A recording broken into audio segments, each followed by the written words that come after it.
Hello everyone and welcome to another episode of I Bought a Watch.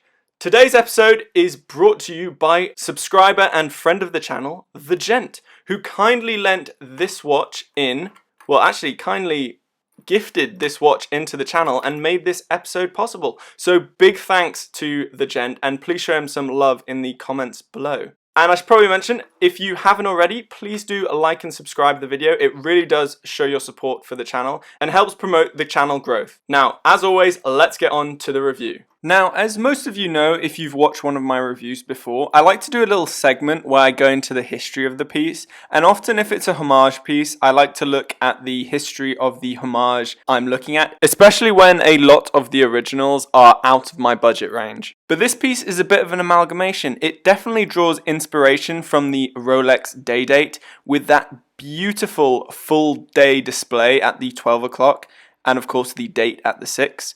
Although it also draws inspiration from the Seiko references of the Seiko Tic Tac and the Seiko Alpinist, especially in its case design. Now, especially at a time where both of those watches, even if you did have the budget for them, are incredibly hard to come by, I feel like this Casio definitely offers some of the appeal of those pieces. So let's get on to some specifications. This is the Casio Mtp 1370 and I did some digging around and you can pick these up for around £35 on eBay. I'll leave a link in the description below, but as always, please do some digging and see if you can get a better deal. Now, dimensions wise, this is an incredibly wearable watch. The diameter is 37mm and it bumps up to 39mm if you include those crown guards and crown. The lug to lug is a 45mm and the lug width is 20, which means that this is an incredible strap monster. And later on in the episode, I will be popping it on this leather strap, which I think makes it look great.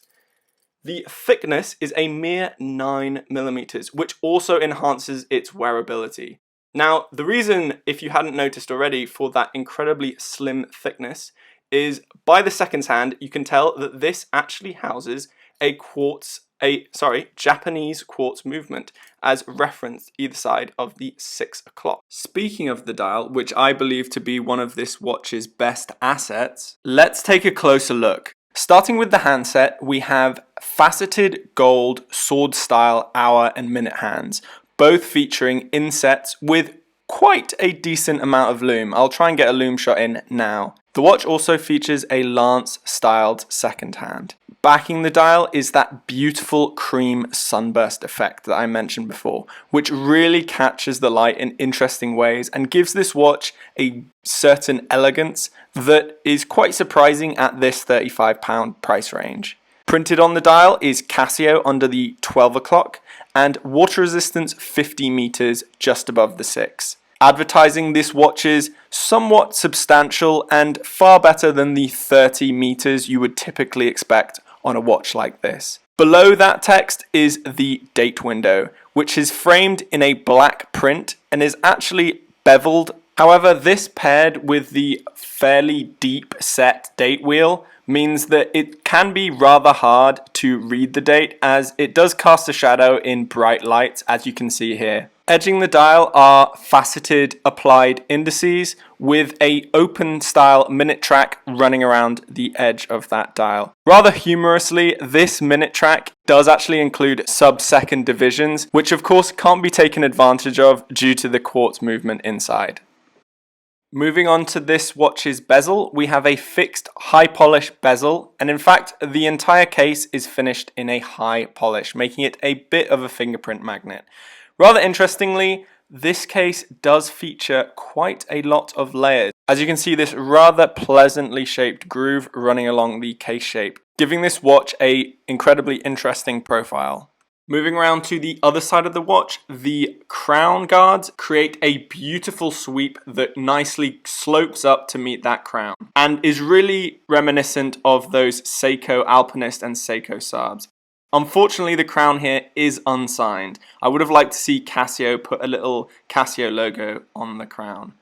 Moving around to the caseback, we unfortunately only have a pressed caseback which has been circularly brushed. It does feature the usual specifications printed on there, Casio reference number, stainless steel back, water resistance to 50 meters, and that Japanese movement inside. I'm sure the eagle-eyed of you will have already noticed, but this watch features hollow end links, and unfortunately also features a pressed H-link bracelet. The H-link bracelet is what you would typically expect from a watch in this price range. It does feature a mixture of brushed and polished links. However, it does considerably cheapen the feel of this watch. And I don't even want to start getting involved with the faff required to resize this bracelet. The bracelet tapers from 20mm at the lugs down to 18mm where it meets the clasp, and moves back up to 19mm at that clasp. The clasp here is a pressed fold-over clasp with the Casio logo nicely stamped into it. The clasp also features 4 levels of micro adjust and has a good substantial click. However, I must say it would have been nice to see a fold-over safety clasp for a bit of added protection and security. But by far the biggest downside of this bracelet is its flexibility.